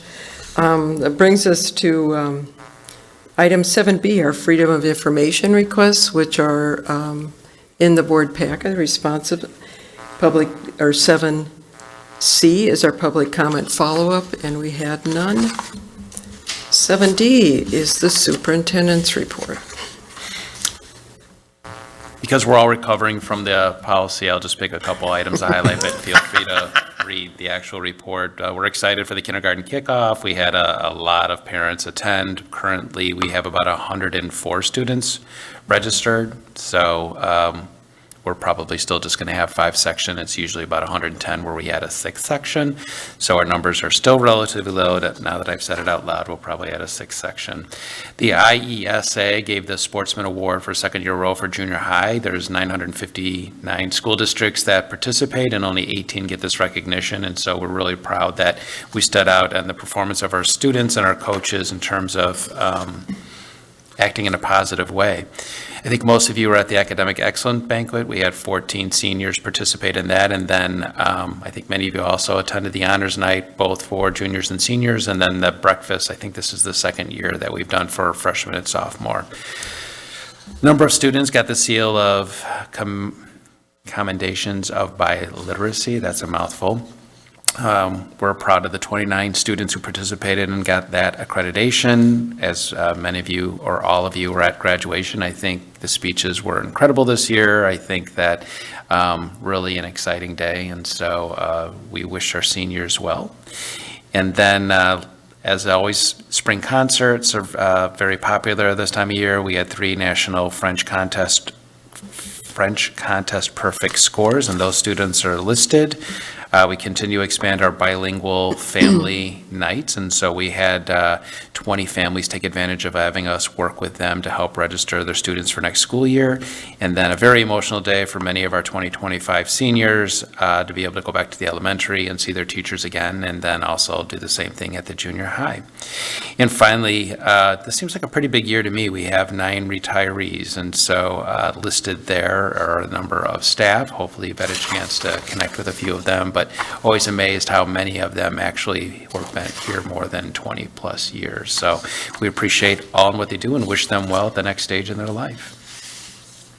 I just want to add our thank yous too on behalf of the board for the retirees and wish them well and thank them for their many contributions to District 202 throughout their years, and also the impact that they've made on so many students and a positive difference. So as the saying goes, their influence will last a lifetime. So we wish them well. I'm guessing they're not watching at this point and probably won't be watching next month. So that's what I want to say it now. So thank you. Okay, our committee reports is next. Item A, 8A, Facility Master Planning did not meet. 8B, Finance. Finance did meet at 6:30 in this very room. We discussed the financial projections as well as the TIF, and I apologize that we went into board time, forcing a delay. It was only a minute. Well, I mean, it was a 6-minute delay. You're right. Well, thank you, Greg. Policy, or I'm sorry, 8C is our policy. It seems like we did cover some policy. We had a robust, lengthy, exciting discussion on approximately 30 to 25 policies tonight, but we would have finished 6 minutes earlier had it not been for finance. Once again, my apologies. Okay. 9 is our board representative reports. 9A, Home and School Organization report is in file. I attended that meeting. 9B is the IASB delegate to board. Did not meet. Anything you want to add on? You should check your inboxes. I think they're starting to do the November emails with the November conference. Okay. I will just kind of relate it to ISB, but we've going through different phases with Heather for her new board orientation. And we've lined up to meet with Mr. Wilkinson in the near future also. We had a meeting on last night, actually, with our ISB representative, and she was very timely in getting a report to us, and we'll be discussing our next steps and follow-up ideas at our next board meeting. And real quick, it's a joint annual conference. It's usually the weekend before Thanksgiving. Highly recommended to go if it works with your calendar and all of yours. Okay, intergovernmental did not meet. I will ask, because intergovernmental somewhat relates, but the Memorial Day Parade, I haven't heard. Randy, I don't know, and Heather, if you could let me know whether you're interested. Right now, it's just 2 of us, and we probably won't be attending. I can be there. It's fine. Okay, if Yeah, we I'll get be a there. quorum, we'll go, but we can talk. If you could just, send me a message about that. LEND did not meet, Lisle Education Foundation did not meet, SASA did not meet, which brings us to our agenda items for future board meetings. Does anybody have? I was going to ask and recognize the nice letter that we got about Kelly and Mrs. Nelson and Dr. Soloyak being at the doing a national presentation. So I was going to ask, and you said they're going to be coming next month to do a presentation for us? I had indicated Vinny will be here. I'm not sure Kelly's available, but I'm sure at some point after they put together the presentation, they will share with us what they shared at the national conference in November. Great. Their session is entitled A New Era of Learning, Students, Teachers, and Leaders Embracing AI in the Secondary Classroom. So we're very, very proud of that accomplishment. So, okay, if there's no other. Sorry, I just wanted to add Yes. for future board meetings, the review of the certified librarian at the high school, and then after that review, a review of policy 6230. Thanks for bringing that up again. Okay. I just want to make sure I include that. What were the 2 items? So when you had mentioned you're going to review the instructional coach position and just adding the review of the certified librarian position at the same time. And then after that review, a review of policy 6230. Thank you. Okay. Check the time here. What time is it? Is it, oh, it's 9:40. Oh, goodness, gets away from you, doesn't it? Okay. With that, I will entertain a motion to adjourn at 9:40 PM. So moved. Second. All in favor? Aye. And those opposed? Okay, thank you. Meeting is adjourned at 9:40. Who was first?